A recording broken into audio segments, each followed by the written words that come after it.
അല്ലാഹുവിന്റെ പ്രവാചകനതാ ബുറാഖ് വാഹനത്തിൽ മസ്ജിദുൽ ഹറാമിലോട്ട് കടന്നു വന്നു.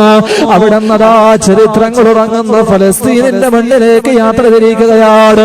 1000 ചരിത്രങ്ങൾ ഉറങ്ങുന്ന ഇനിയും ധാരാളം ചരിത്ര സത്യങ്ങൾക്ക് സാക്ഷിയാവാനുള്ള ബൈത്തുൽ മുഖദ്ദസിലേക്ക്, ഫലസ്തീനിലെ ബൈത്തുൽ മുഖദ്ദസിലേക്ക് ബുറാഖ് എന്ന വാഹനത്തിൽ ജിബ്രീൽ അലൈഹിസ്സലാത്തു വസ്സലാമിന്റെ കൂടെ ഹബീബായ പ്രവാചകൻ സല്ലല്ലാഹു അലൈഹി വസല്ലമ തങ്ങളതാ യാത്ര തിരിക്കുകയാണ്. അതാ ബൈത്തുൽ മുഖദ്ദസിലേക്ക് പ്രവാചകൻ എത്തുന്നു. അവിടെ അതാ അമ്പിയാക്കൾക്ക് ഇമാമായ പ്രവാചകൻ നമസ്കരിക്കുകയാണ്. അവിടെ നിന്നതാ ആകാശലോകത്തേക്ക് യാത്ര തിരിക്കുകയാ. ഓരോ ആകാശങ്ങളും കിടന്ന് പ്രവാചകൻ ബുറാഖ് എന്ന വാഹനത്തിൽ യാത്ര തിരിക്കുകയാണ്.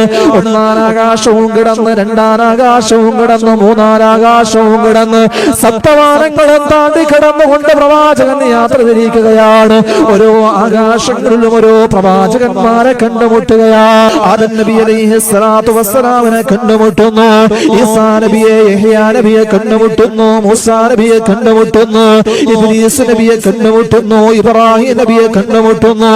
ഓരോ പ്രവാചകന്മാരും ഹബീബായ റസൂലുള്ളാഹി സ്വല്ലല്ലാഹു അലൈഹി വസല്ലമ തങ്ങളെ വരവേൽക്കുകയാണ്.